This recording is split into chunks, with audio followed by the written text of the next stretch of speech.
Hafade Guam, Jason Salas here. Biba back to school and happy first quarter, everybody. So you know what that means? First quarter sports. So I am going to go check out the heads of both ISA for the Public School League and IIAAG for the private schools to find out everything that's going on, what venues are available, what sports are being played, and where you can go to check out the island's best high school sports. Now, so what do you guys got for ISA coming up in the first quarter? First quarter, we got football, bowling, cross country, and girls volleyball. Are there any records that are looking to be broken this year? Because, you know, the thing I love about sports is there's always like these little subplots. You know, somebody's going for 3-peat, 4-peat, back-to-back. I don't know if there's any records. I don't think so, but I know, you know, football, there's always FD and everybody else. so that's one thing that all the schools are vying for, is to give them their first loss. You know, that's always been a big deal since forever.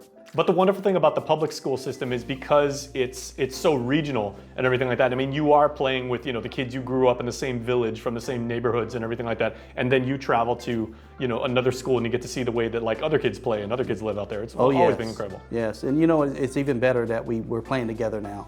You know, we did it last year for the first time. This year is the first time girls volleyball was able to join together, because last year it was too late in the scheduling for us to have a combined league.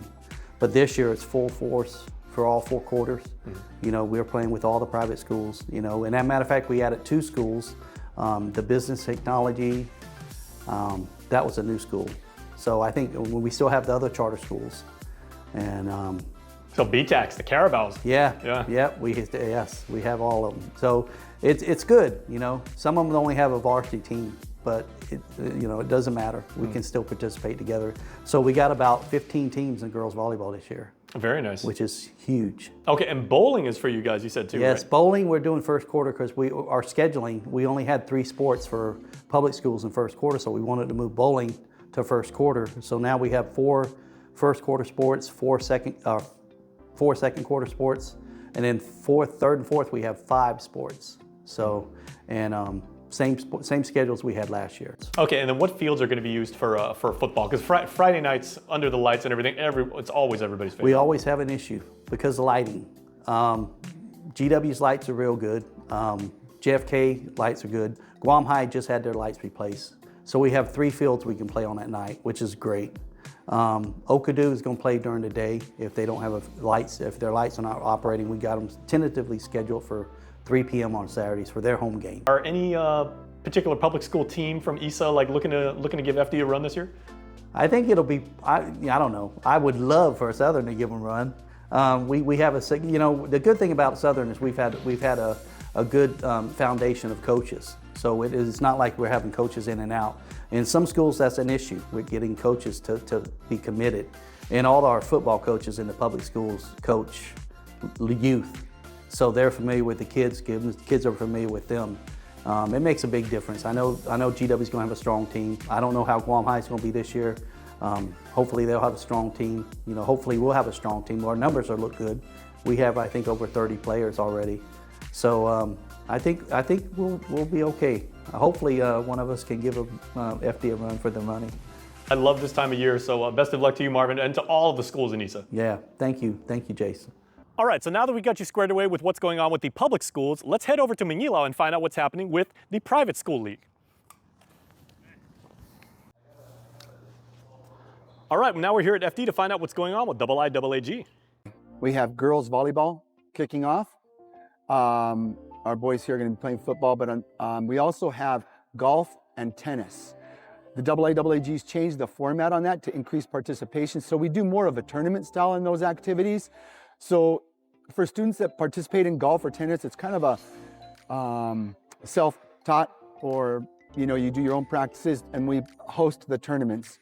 So those students are actually able to play other sports because it's not considered just a regular league sport, it's an independent sport.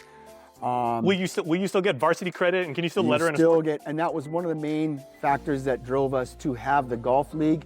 It's limited participation. However, the Guam Junior Golf Federation had mentioned how important it is in order for our students to be able to qualify in the States for the national tournaments and also to participate in college. They needed an official local high school league. So in order to support that, we maintained that league. We just changed the format it was done.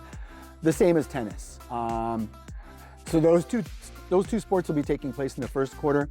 As we move into the second quarter, same sports as that are being offered with ISA.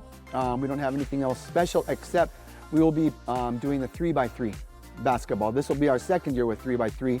Again, that's a tournament style play, and those teams, if you know 3x3, you don't have a coach on the court side. The three boys, it's kind of like pickup. So we're trying to develop the junior level of that sport, and we're going to be offering that sport as well. Of course, the same as ISA is very kind in allowing us to play in their leagues. This is a league that we offer that they can come over and participate in this league as well. So we're hoping to see some participation like last year from the public schools as well. And there's already been some friendly rivalries going on because Guam Adventist Academy has been really good in tennis lately. Yes, yeah. GAA has really stepped it up in tennis, and also remember, they pulled the upset. I mean, they were the dark horse that made it to the championships in volleyball as well. In volleyball too. So you really never know what's going to happen. And yeah, I mean, it's open to anybody. I don't think volleyball, basketball, those kind of leagues, you really never know until the end who's going to step up, who's going to make it to the end. You got to watch the whole season play out, which is really exciting. We've got a lot of super good talent. And it's all about educating young men and women and giving them opportunities to be great. It's still good. It's always student first.